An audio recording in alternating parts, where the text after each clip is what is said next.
Okay, doke. We left off on Thursday. Hope you had a wonderful weekend.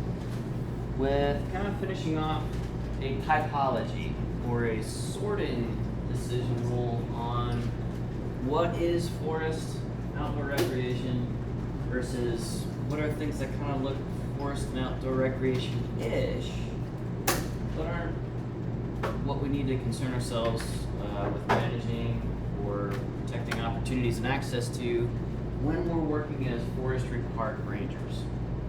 So, we had a whole bunch of examples of things that were sport, but not forest and outdoor recreation. Things that are pastimes or hobbies, but are not. And then we started, as we sort of finished off talking about what is or is not forest and outdoor recreation, we started getting into some specific kind of subtypes or flavors or subspecies of what is forest and outdoor recreation. And we had sort of the confusing, almost counterexample of urban proximate forest and outdoor recreation, which can be a thing. So our first example was wildland recreation, and that's going to be stuff like whether you're in a formally designated wilderness or not. That is, you're just in the backcountry, away from front country and all the services and amenities and building type facilities, and you're just in the backcountry or low standard facilities like trails and individual campsites and stuff like that. That's wildland recreation. So that tends to be attached to things like wilderness trekking, backpacking, survivalism, bushcraft, that sort of thing. And then that second example of urban or urban proximate forest and outdoor recreation. So in some major cities, we have things like skate parks, which are kind of an edge case, right?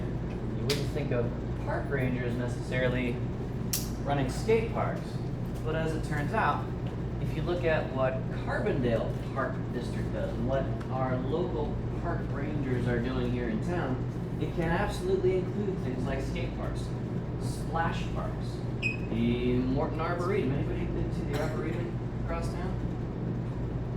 Yeah. It's a green space. It's got some walking trails. It's got a whole bunch of trees and stuff like that. And it's inside of a statistical metropolitan area, the city of Carbondale, right? So we don't have to be way off in the woods of the forest doing forest and outdoor recreation stuff or having our visitors do those things for the park ranger. We can be literally close to our backyards and concerned with all the same stuff, right? So the same mental processes, all the same benefits of physical exercise, self-actualization, self-efficacy development, development of the community around each of these different activities and places. All of this can absolutely happen and can happen very intensively and successfully in an urban setting, right? So we don't want to necessarily sort out things that are absolutely valid and good, like skateboarding, and kind of take an elitist take on it and be like, well, I'm a park ranger, so I'm really only interested in people hiking, right? There's a much bigger table available and set with opportunities for all of us versus just a narrowly constructed sense of things.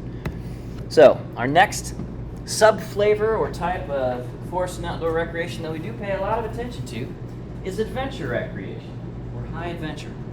So this is going to be stuff like a bigger or more extended scouting trip. For those of you who are in scouts or adventure crew or something like that. If you've ever been to Philmont, which is the single most busy camp facility in the world, bar none. That's right, here in America we go pretty hard on scouting and camping. This is the kind of thing that I'm talking about. So adventure recreation would be stuff like a 3-week or a 3-month outward bound trip as a young person to learn not only how to set up a tent, start a fire in the rain, all that stuff, but also learn how to manage yourself in difficult circumstances, like in the backcountry, where they turn you loose towards the end of those trips with like a knife and a match and just see how it goes for a couple of days. And that sort of a thing. So adventure recreation could be on land, it could be on water, it could be anything in between. It could be into the cryosphere, that is, crossing ice crevasses as you traverse a glacier or go for a summit attempt, something like that, right? So adventure recreation tends to be sort of bigger scale, longer term, that sort of a thing. So people through hiking the Pacific Crest Trail from Mexico up to the border of Canada, through the Sierras on the eastern side of California. That would be an adventure recreation kind of a trip. Okay? So, this is where we tend to get like the long distance canoe trail trip. Not all trails are surfaced with soil. Right? We can have flowing or still water trails, and the Boundary Waters canoe area is perfect for stuff like that, right? But the Boundary Water canoe area is not a place that you typically hang out for hang out there for an hour, go get chimichangas. Just like, you're there for a week or 2 or 3 kind of a thing. So adventure recreation, big scale stuff. For those of you who play Dungeons and Dragons, adventure elements map onto like the epic campaign, not the beer and pretzels campaign. Okay. Risk-oriented recreation is love-hate relationship with risk-oriented recreation. So this is kind of the adrenaline version, or adrenaline-flavored or inflected kinds of forest and outdoor recreation. So with the advent of parachutes for military use and engagements like World War II, folks come home from war fighting, figure out, man, that was, when I'm not getting shot at, this could actually be pretty fun. Let's do some of this stuff. And of course, a lot of the most interesting places to do things like parachute-oriented exploration of a place, a lot of those are going to be most successful and safer for everybody involved in relatively remote areas. Like, there's a lot of reasons we don't have a whole lot of skydiving going on in heavily urbanized areas, high voltage power lines being one of the big ones. If you saw Deadpool 2, you understand what it's like to parachute into a high voltage line. It doesn't end well for the Brad Pitt cameo, right? So risk-oriented recreation is awesome. This is the stuff that, if you've ever seen like a Red Bull viral marketing campaign, somebody in a wingsuit, something like that, or, like flying a small plane upside down through hoops and stuff like that, the plane flying wouldn't be forest and outdoor recreation necessarily. It's more sport and stunt flying, but Red Bull sponsors a lot of stuff like this. So big drop mountain biking competitions, which might be in a national forest or near a national park, something like that, where they're not just riding a mountain bike along a trail, they're jumping the mountain bike off of a 20 or 30 foot drop kind of a thing, or riding it along a knife edge ridge, something like that.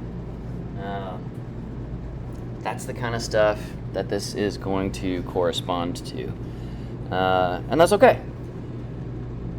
But it's also, because there is meaningful risk involved, this is dangerous. And so, even with relatively few people engaging in risk-based recreation, the consequences can be absolutely outsized because everybody else is kind of watching, or tends to watch this stuff. It's exciting, right?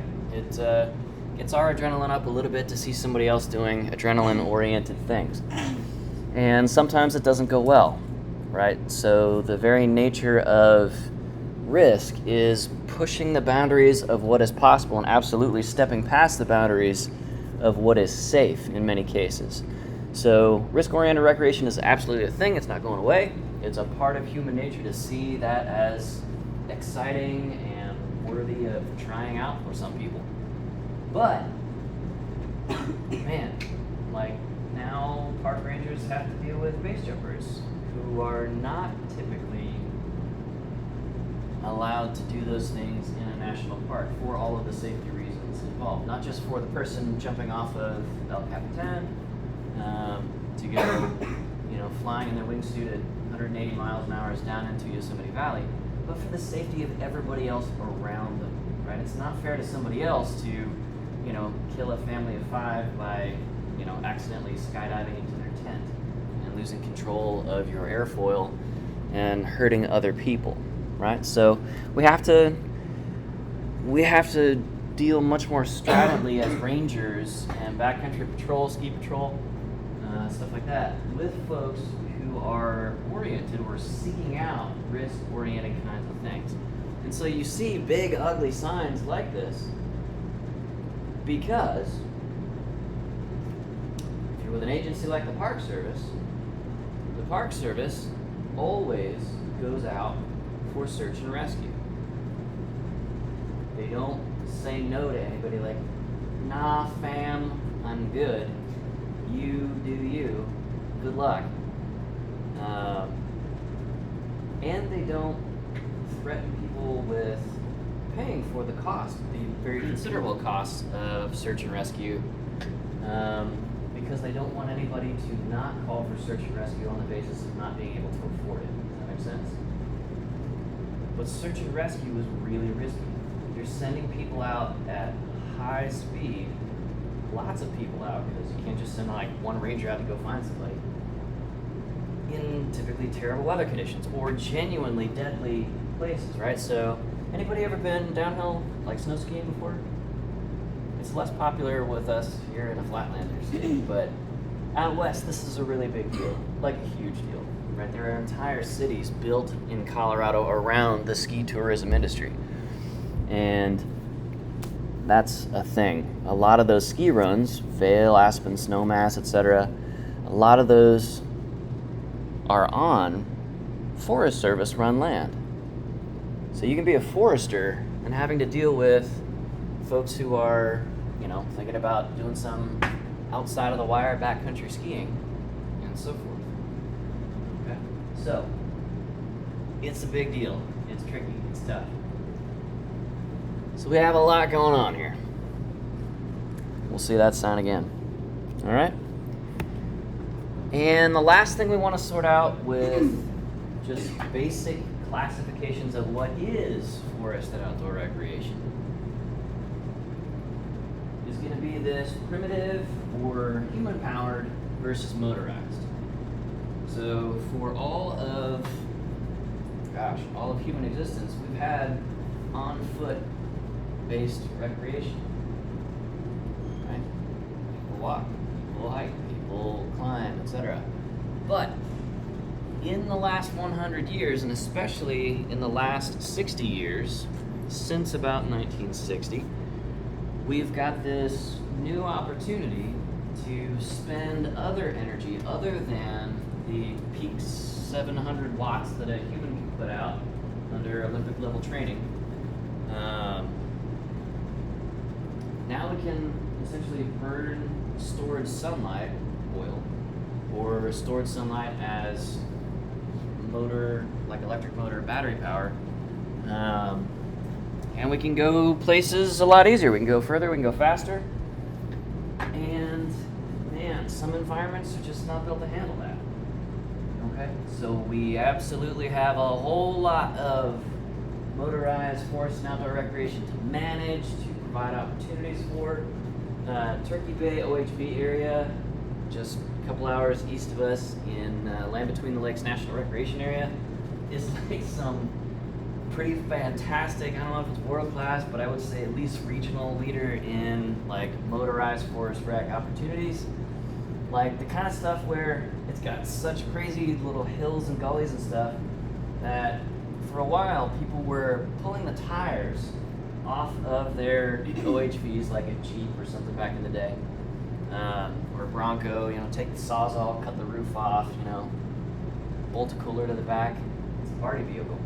But they take the tires off of their wheels, off the rims, and they would weld rebar perpendicular to the surface of the rim. So you'd have these tines sticking out of each wheel. And if you have claws or tines that are biting into soil like up to 18 inches or something like that, well, you can literally take a vehicle vertically if you've got enough torque, right? gearing is low enough, the gear ratio is strong enough, you can go wall crawl. That's amazing. Like, imagine how cool it would be to like think, I'm looking at space and I'm driving up a cliff. Like, that's pretty sick. I don't care who you are, that's a lot of fun.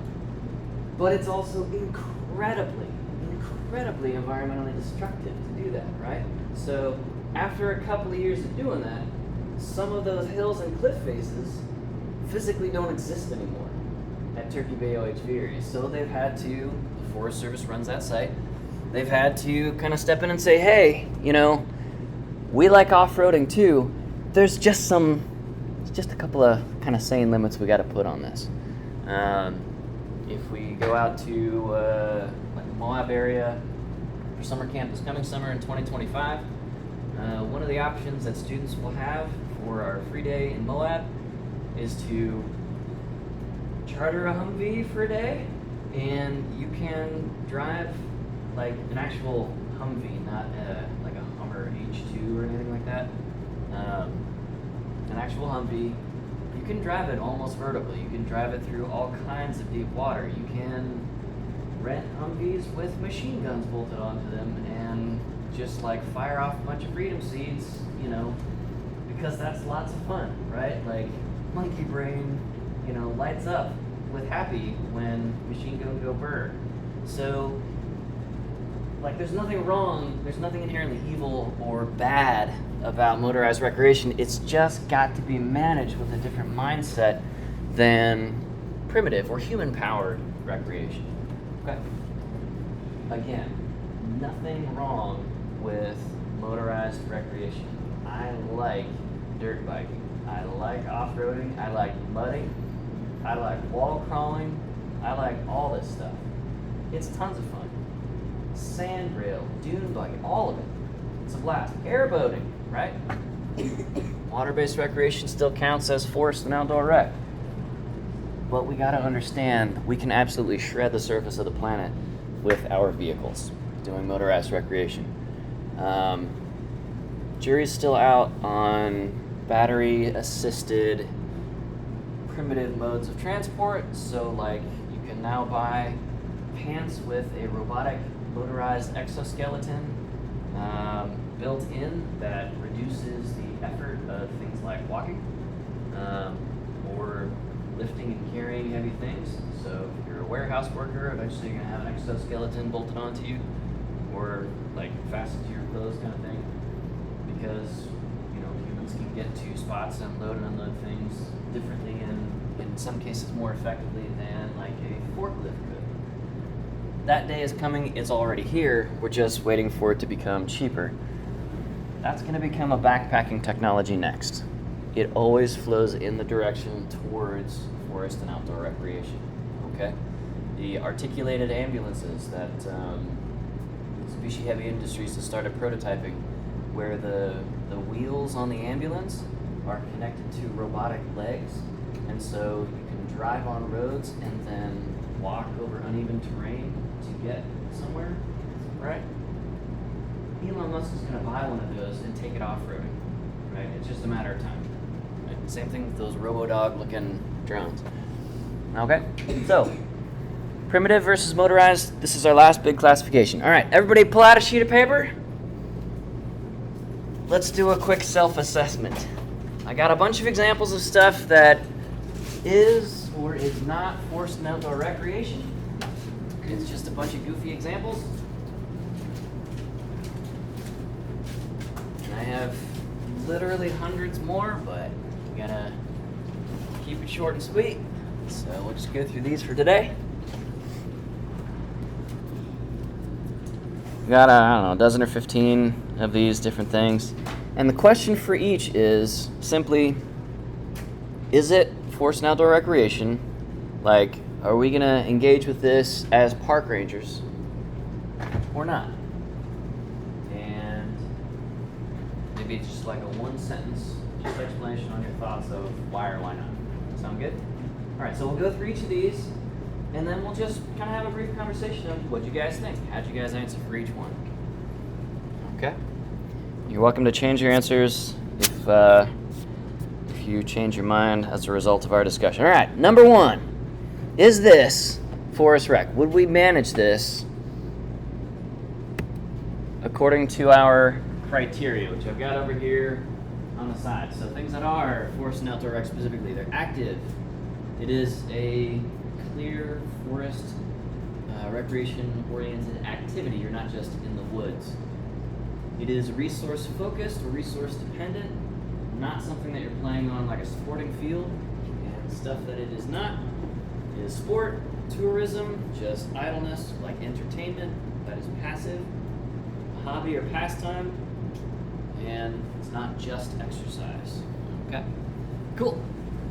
So, number one, is this forest and outdoor recreation? This is a picture of a person. She's about to do some tree yoga. Like, kick her legs out, flag position, right? Core. And then the branch breaks and she just totally eats it. So it's yoga, that's what she's doing. Yes. Okay. Influencers, man, not even once. All right. Is this forest and outdoor recreation? Yes or no? And if you care to, one sentence on why or why not.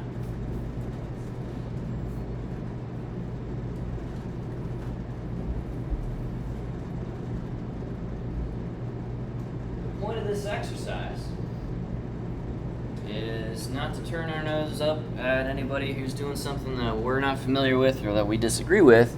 It is to start building a sense of awareness for, professionally speaking, as a ranger, there are certain things you want to encourage and work towards, and other things that you are legitimately allowed to say no to providing. On the basis of, there's nothing wrong with sports, it's just national parks are not for sports. Make sense? Alright, so we're starting to hone our sense of what is appropriate to work towards and what is not. Everybody good on this one? Alright. Number two. This is a video clip of a couple of folks out mudding on a saturated soil area, and their vehicle gets bogged down in the water. And then they start to sink. And you can see on their faces I could have thought this through beforehand idea of maybe it's time to rethink my life right now. Wet mud has a vacuum pressure potential of up to about 40,000 pounds per square inch. So if you get somebody stuck in mud, don't try to just pull them out. You'll pull them in half first. Right?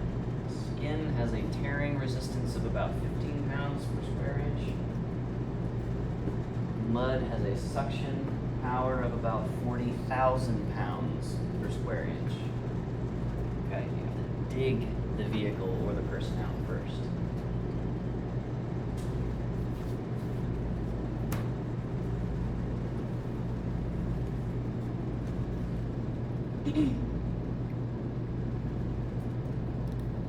Is this forest and outdoor recreation? Driving an off-road vehicle, getting it stuck.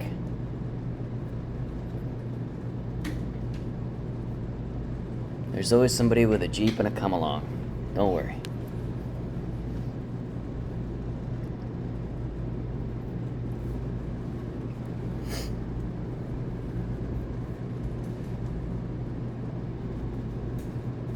Everybody good? All right. Next. Is this forest and outdoor rec, or is it anything else? Florida man.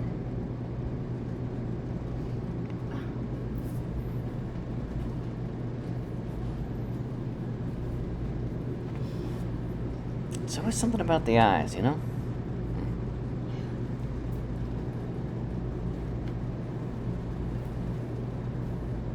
So is this tied to a particular like forest or other outdoor ecosystem that you need for this particular activity? Or not so much?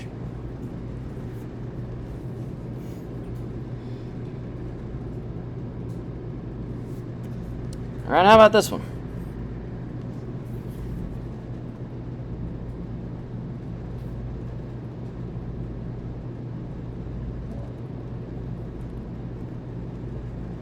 Careful with this one. Is this forest and outdoor recreation that we want to be managing as park ranger or forest protection officer, conservation police officer, wildlife technician, right? All the different job titles associated with rangering.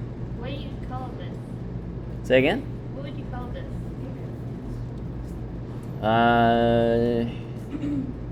Macro paper airplane?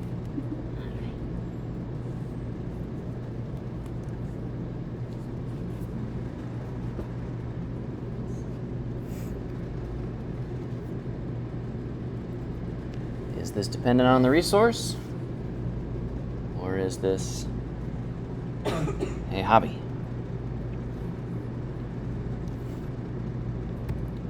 Alright, next. This one's a little bit busted, but this is a video not of someone's elbow, but of somebody jumping the fence here at the Grand Canyon and climbing out onto a fin of rock with a fall of hundreds of feet on 270 degrees, 3 sides of them. Is this forest an outdoor recreation? So they just hop the fence and stand out there? Climb on the rocks, and the guy eventually slips and falls a short way. Everybody freaks out. This is at the Grand Canyon.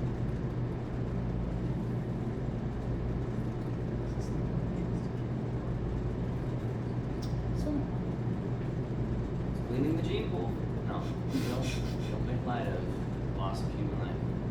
But this is something that absolutely happens quite often. Pretty much every day at places like the Grand Canyon National Park.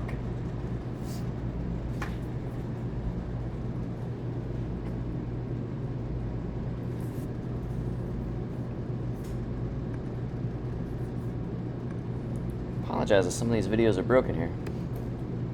Alright, how about this one? This is forest and outdoor rec.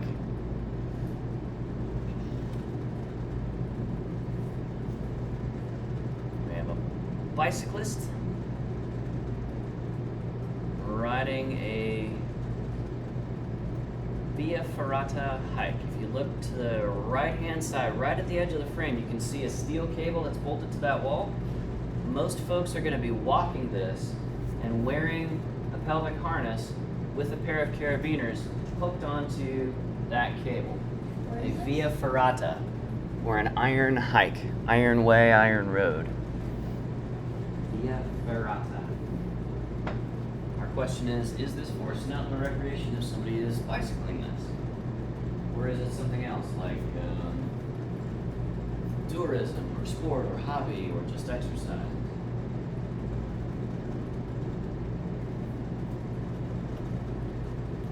Pretty good. All right. How about this one? People walking. And a black bear comes to investigate.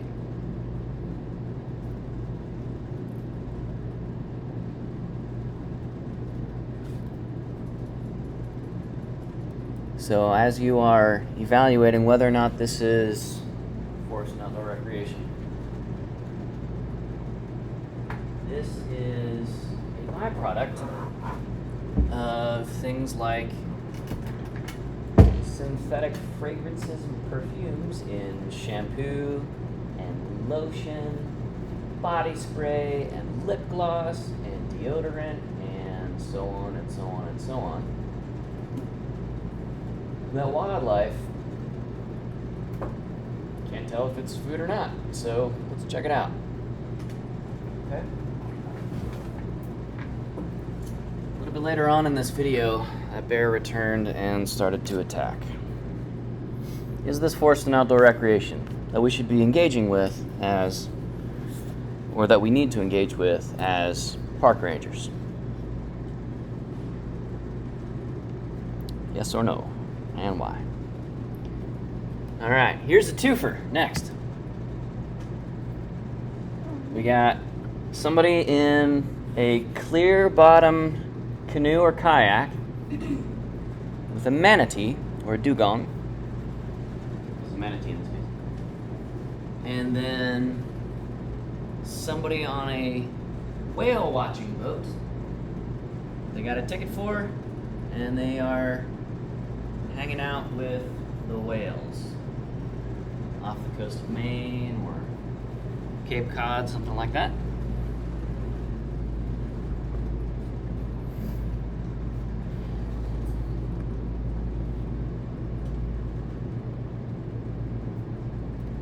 Which one of these is forest and outdoor recreation and which is tourism?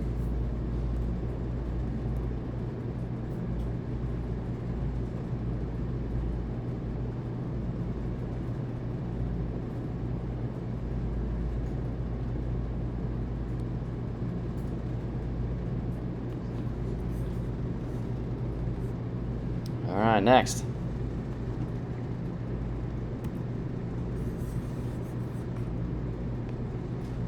This is, I apologize again, this video is broken, but this is somebody who has strapped an airplane engine onto a four-wheeler and they fly it off to the left and the camera pans over and they fly it into a building.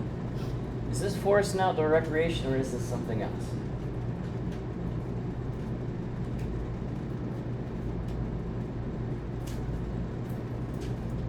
It's dependent on the resource. It must be done anywhere.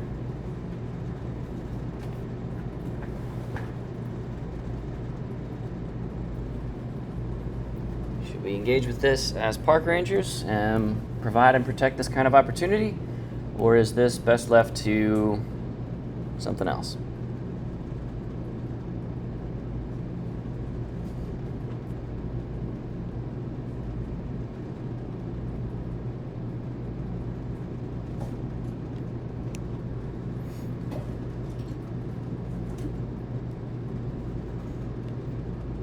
How about this one?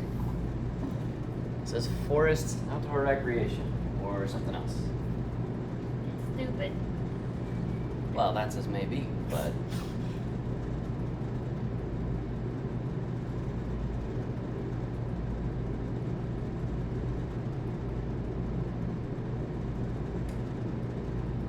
Robert Browning once wrote, "Aye, but a man's reach should exceed his grasp, else what's heaven for? Gotta have something to reach for."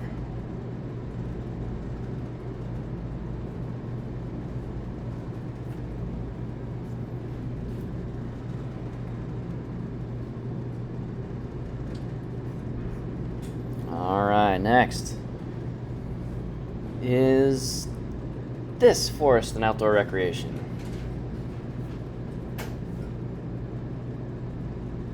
This guy's trying to commute to the other side and is never seen again. So in summer camp, we learn about and talk about how you never try to cross running water deeper than your ankle without being prepared to be swept away, because running water as deep as your ankle can sweep away not only you, but your car. Water is very, very, very powerful.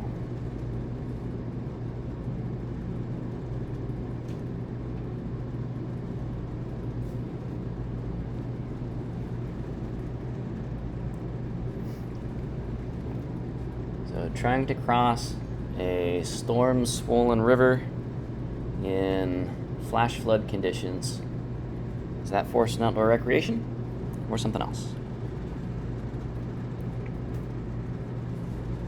And this one.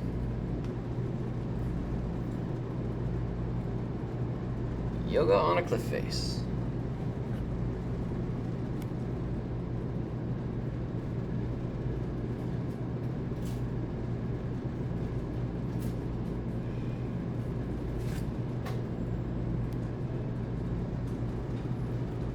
Yes or no? One sentence.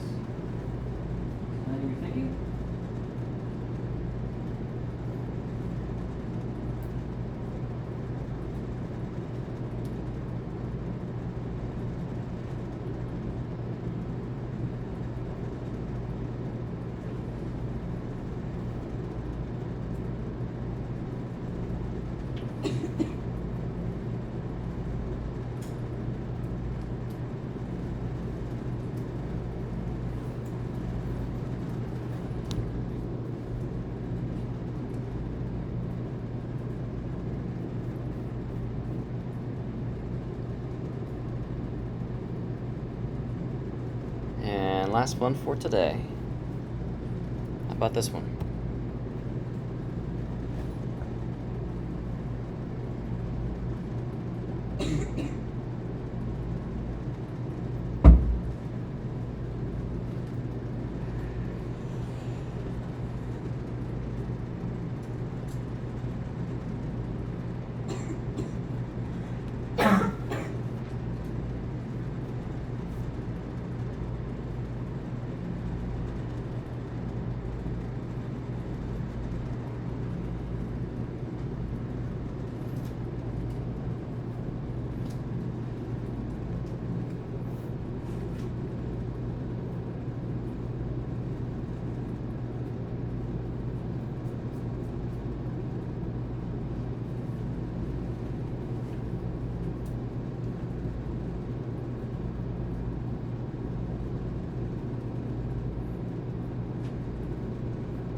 All right, would anybody like to see any of these again? Any of them where you weren't real sure?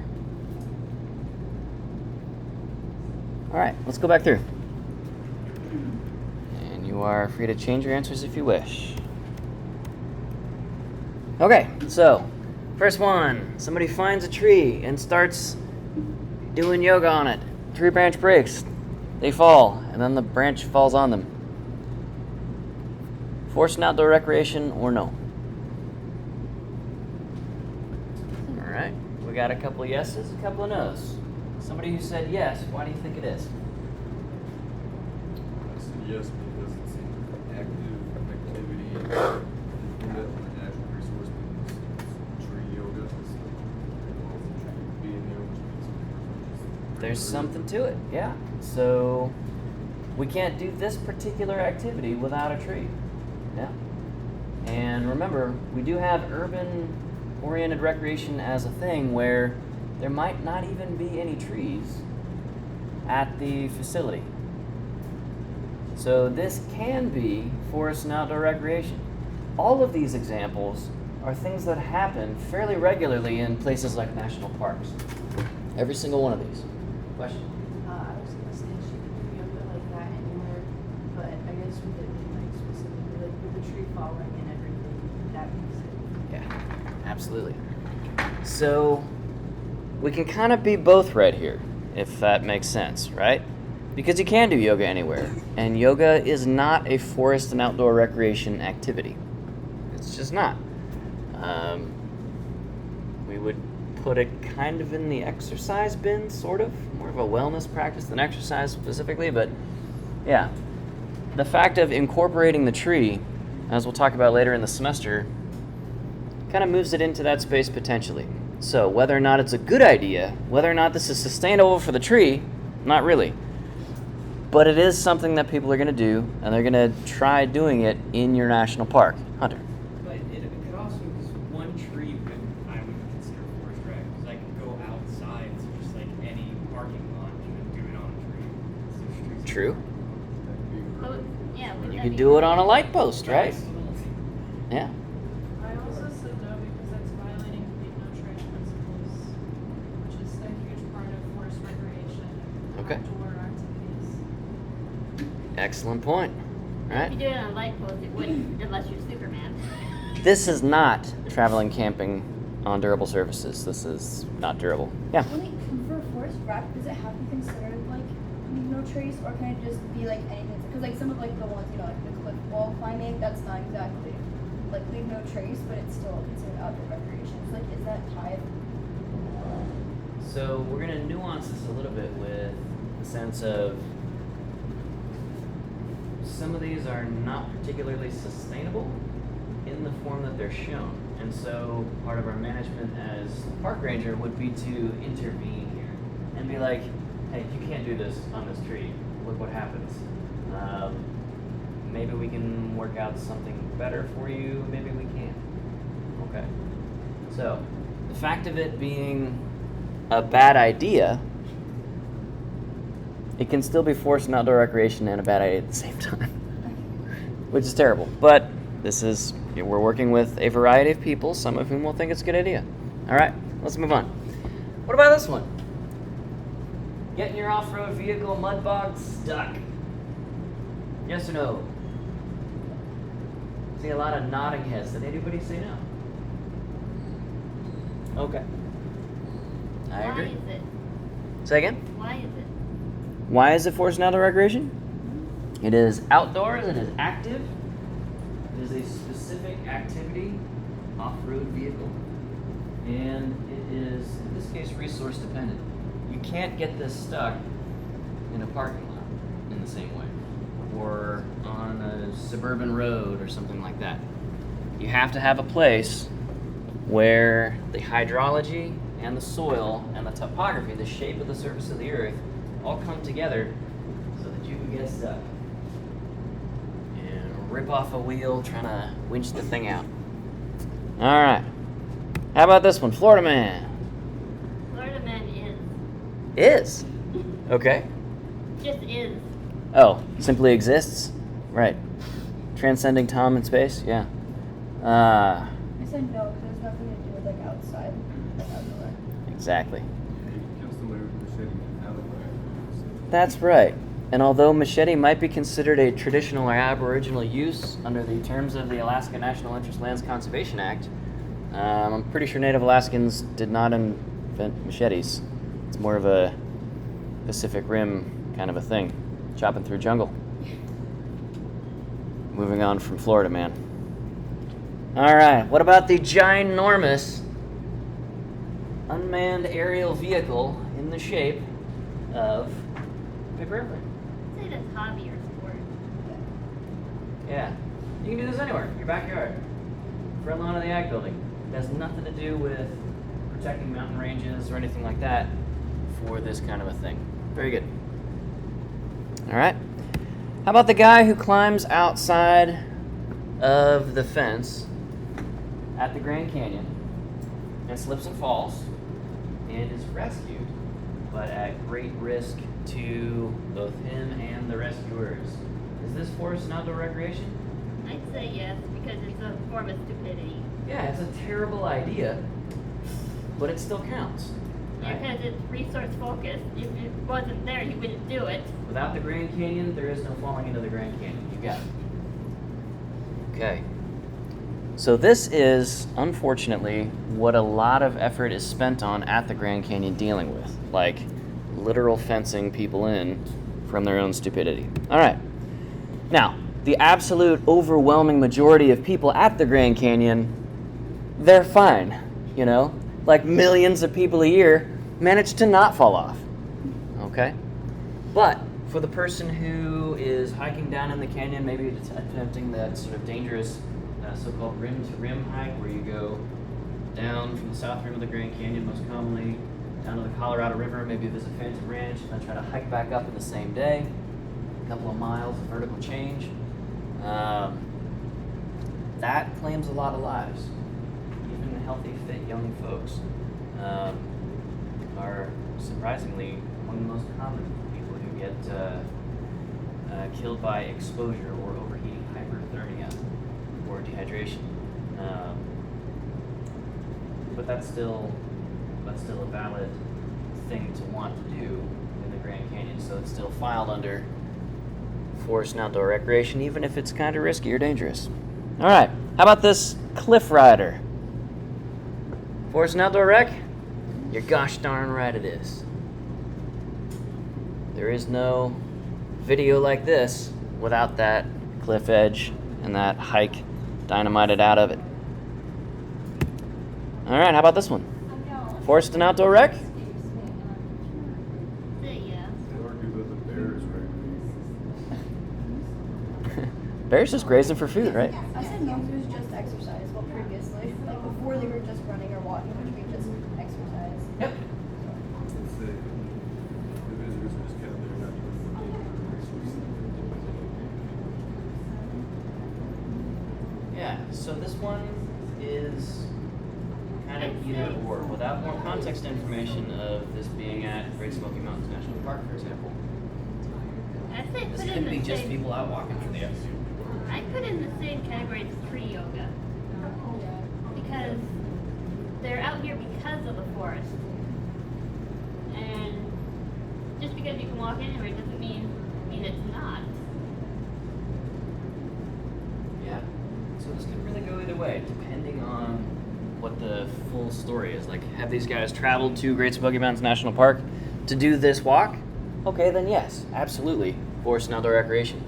If this is them walking down the road outside of their house in, along the Cataloochee River or something like that, maybe not. Maybe they're just walking from place to place, out getting some exercise and socializing together. Both of which can be benefits of forest and outdoor recreation, but don't make it forest and outdoor recreation something that we pay attention to. All right, cool. How about kayaking yourself out with a manatee, or jumping on a whale watching tour? Which of these is forest and outdoor recreation? Which is tourism? Kayak is the forest and outdoor rec, absolutely. Okay. And again, nothing wrong with whale watching. It's just you're paying somebody to do all of the work for you, and they govern the experience completely, right? It's a packaged experience, and you go away from it afterwards, no further investment needed. Okay, cool. How about strapping a plane engine and airfoils onto your side-by-side or ATV and flying it into a building for science? I'd say that's hobby. Yeah, this is hobby and enthusiast stuff. Exactly. Any flat space, you could do this on a road, parking lot, whatever. Okay. How about wall climbing over a bed of knives? Yeah, this isn't even outdoors, right? Trying to give a couple of softballs here. All right. Cool. Although, well, could it be resources? Because if you're including the skateboarding, there is no sport to that. It's just doing it because it's there. Skateboarding is heavily dependent on the environment around it. Like, it wouldn't be forest and outdoor rec if you're like commuting by skateboard to class, which is pretty common. It could totally be forest and outdoor rec if you are like going to Marin County, California to go down those forest roads and those really hilly environments, because you're dependent on that hilly environment to be doing that gravity boarding, So, it kind of depends on how you're using the environment for that one. I know. That's a good question. Yeah, fair. How about this guy? This very tragic thing. A lot of people get killed this way. Most people don't realize how dangerous water is flowing. This is not forest and outdoor recreation. He's just trying to get from point A to point B, and happens to be in a dangerous wild place. Okay. How about this one? Like our first, forest and outdoor recreation? I said yes to that one compared to the first one because this one is more like a resource dependent one. The first one is just like a tree, like we said, it could be a light pole, it could be the tree in your front yard. This one's like a risk where you're not going to find a cliff like that to do this activity anywhere else. Totally agree. Yeah, Totally if we're agree. counting the tree yoga and the walking, then yes, this one counts. So this is what, scorpion or, I don't know, something pose. You could do this on a mat at a gym at home. Hopefully this person did this many times on a mat at a gym at home to practice it and be safe. But the whole experience of doing this on a cliff edge makes it very, very resource focused, okay? So as a park ranger, we have to deal with this and be ready for that. How about this one? This one's a pretty clear-cut yes in my mind. All right, cool. So we'll talk a little bit more about search and rescue and high-angle rescue and risk-oriented recreation and how to manage that and deal with it all semester long. Go ahead and throw your name onto that sheet of paper. I'll give you credit for our class exercise here, our self-assessment. We'll see you on Thursday.